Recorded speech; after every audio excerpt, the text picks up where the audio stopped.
Halo guys, welcome back to my channel, tempat belajar untuk lolos tes CPNS sekali tes bersama saya, Penisha Simanjuntak.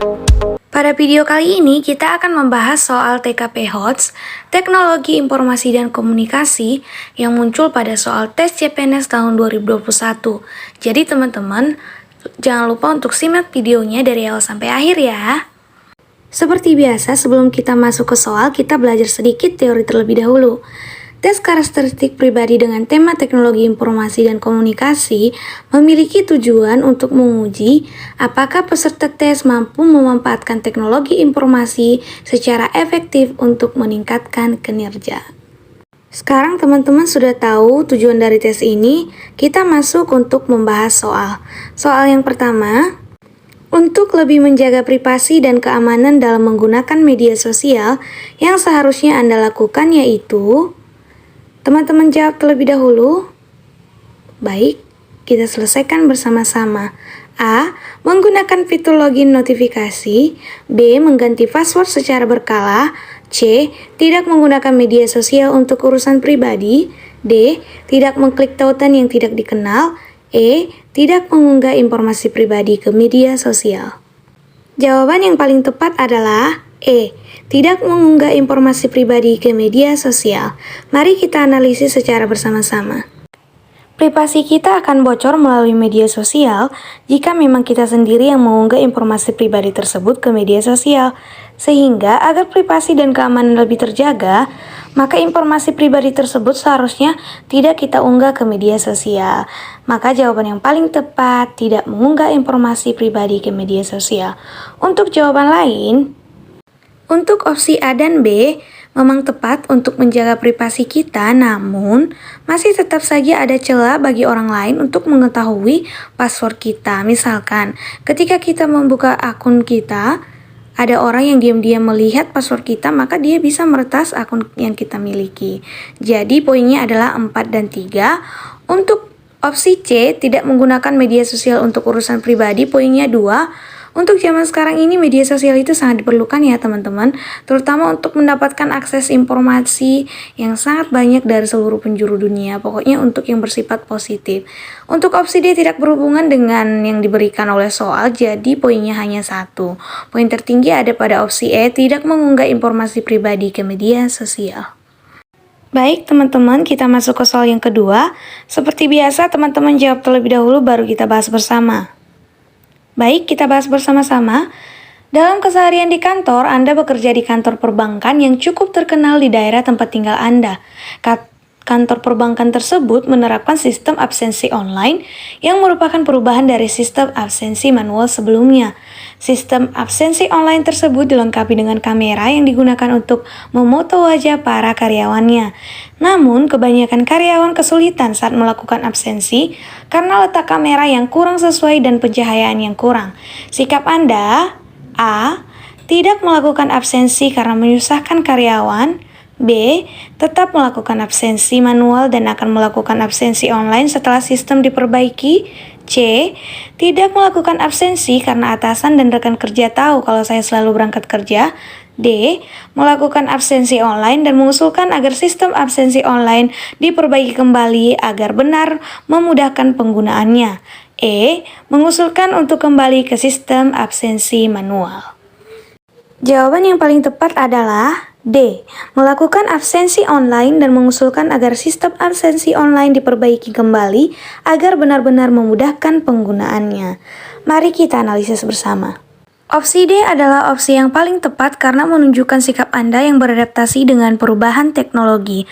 Untuk opsi lainnya, untuk opsi A dan C tidak melakukan absensi karena menyusahkan karyawan, dan C tidak melakukan absensi juga karena atasan dan rekan kerja tahu kalau kita itu berangkat kerja, itu salah ya teman-teman. Poinnya itu 4 dan 3. Karena apa? Karena biasanya sistem penggajian itu didasarkan atas kehadiran kita. Jadi kita harus melakukan absensi. Untuk opsi B, tetap melakukan absensi manual dan melakukan absensi online. Pada soal sudah dijelaskan bahwa sistem telah berubah dari absensi manual ke online. Untuk opsi E itu menunjukkan sikap kita yang tidak mau berkembang.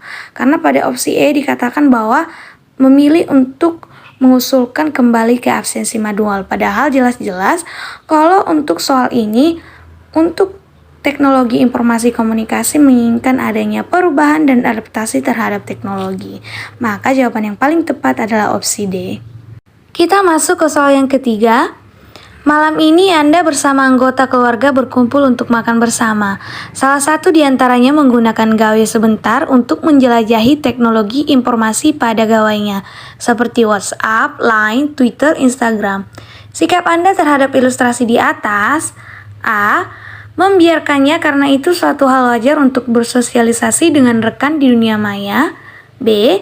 Menarik gawainya dan tidak akan mengembalikannya sebelum seluruh anggota keluarga selesai makan. C. Melanjutkan makan dan berbincang dengan anggota keluarga lainnya. D. Menasehatinya pada saat makan untuk tidak menggunakan gawai. E. Menanyakan alasannya menggunakan gawai tersebut dan mengingatkan untuk mematikan gawainya. Jawaban yang paling tepat adalah A. Membiarkannya karena itu suatu hal wajar untuk bersosialisasi dengan rekan di dunia maya. Mari kita analisis jawabannya. Nah, seperti yang saya jelaskan di awal, indikator penguasaan terhadap teknologi dan dapat menggunakannya menunjukkan Anda adalah orang yang mampu belajar teknologi informasi sebagai sarana berkomunikasi dengan orang lain. Di soal disebutkan bahwa penggunaan gawai tersebut hanya sebentar. Bisa saja ia menggunakan gawai tersebut untuk hal yang memang benar-benar penting, sehingga jawaban yang paling tepat adalah opsi A dengan poin 5, membiarkannya karena itu suatu hal wajar untuk bersosialisasi dengan rekan di dunia maya. Untuk opsi yang C masih kurang tepat ya teman-teman. Melanjutkan makan dan berbincang dengan anggota keluarga lainnya, poinnya 4. Untuk opsi E, poinnya 3, menanyakan alasannya menggunakan gawai tersebut dan mengingatkan untuk mematikan gawainya.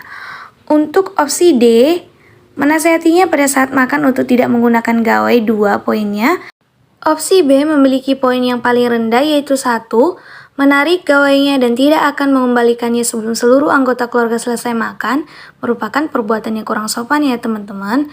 Sehingga jawaban yang paling tepat dengan poin tertinggi 5 ada pada opsi A, membiarkannya karena itu hal wajar untuk bersosialisasi dengan rekan di dunia maya. Sekarang kita masuk ke soal yang keempat. Pada saat mengerjakan tugas kantor, tiba-tiba ada notifikasi email masuk. Dari hasil pemantauan, email tersebut cukup mencurigakan dan berpotensi meretas sistem di kantor. Yang akan Anda lakukan adalah A. Bertanya dengan rekan kerja cara menyelesaikan permasalahan tersebut dengan cepat. B. Memanggil ahli IT untuk memastikan permasalahan tersebut. C. Melaporkan kepada atasan tentang kejadian tersebut dan meminta petunjuk tindakan lanjutan. D. Segera menghapus email tersebut. Dan E. Menyelidiki email tersebut terlebih dahulu, baru melakukan tindakan yang tepat. Jawaban yang paling tepat adalah opsi D. Segera menghapus email tersebut. Soal ini bertujuan untuk mengetahui respon kita terhadap permasalahan yang menyangkut IT. Jika kita membiarkan dan melaporkan terlebih dahulu kepada atasan, sudah berpotensi email tersebut meretas informasi di kantor. Jadi hal yang paling pertama dilakukan adalah segera menghapus email tersebut. Untuk opsi A, bertanya dengan rekan kerja cara menyelesaikan permasalahan tersebut dengan cepat, poinnya 4. Untuk opsi B, memanggil ahli IT untuk memastikan permasalahan tersebut, poinnya 3. Untuk opsi E memiliki poin 2, menyelidiki email tersebut terlebih dahulu baru melakukan tindakan yang tepat. Untuk opsi C, melaporkan kepada atasan tentang kejadian tersebut, poinnya adalah 1, karena membutuhkan waktu yang lama. Sebab pada soal kita diminta untuk cepat merespon terhadap email yang berpotensi untuk meretas akun di kantor. Seperti itu ya teman-teman. Nah, sekarang kita masuk ke soal yang kelima.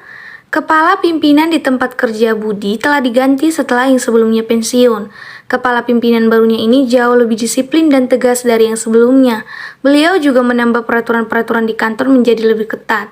Selain itu, beliau turut mengubah beberapa struktur organisasi dan sistem komputerisasi terbaru. Padahal, menurut Budi, kondisi kantor sekarang sudah berjalan cukup efisien dan berkinerja tinggi dibanding perusahaan sejenis. Bagaimana Budi menyikapi hal tersebut? A. Berusaha mencari cara agar pegawai dilibatkan dalam setiap pengambilan keputusan. B. Berpikir positif dan menganggap perubahan adalah hal yang dapat meningkatkan kinerja ke arah yang lebih baik. C. Menghargai keputusan kepala pimpinan dan berusaha ikhlas menerima. D. Seharusnya pimpinan mempertimbangkan kondisi yang ada sebelum memutuskan mengubahnya. E. Menerima dan tetap berkinerja terbaik. Jawaban yang paling tepat untuk soal ini adalah E. Menerima dan tetap berkinerja terbaik. Pada soal ini, bertujuan melihat kemampuan kita dalam memahami gaya kepemimpinan dan patuh pada aturan yang ditetapkan, walaupun banyak perubahan-perubahan seperti yang dibilang pada soal, baik pada komputerisasi dan aturan-aturan. Jadi harus tetap menunjukkan kinerja yang terbaik. Untuk opsi B, poinnya 4, berpikir positif dan menganggap perubahan adalah hal yang dapat meningkatkan kinerja ke arah yang lebih baik. Opsi C, poinnya 3, menghargai keputusan dan berusaha ikhlas menerima. Untuk opsi D, seharusnya pimpinan mempertimbangkan kondisi yang ada sebelum memutuskan mengubahnya, poinnya adalah 2. Dan opsi A, berusaha mencari cara agar pegawai dilibatkan dalam setiap pengambilan keputusan, poinnya 1, karena pengambil keputusan di sini adalah pimpinan yang baru. Jadi jawaban yang paling tepat dengan poin 5 adalah menerima dan tetap berkinerja terbaik. Nah teman-teman, sekian dulu pembahasan kita untuk TKP pada hari ini.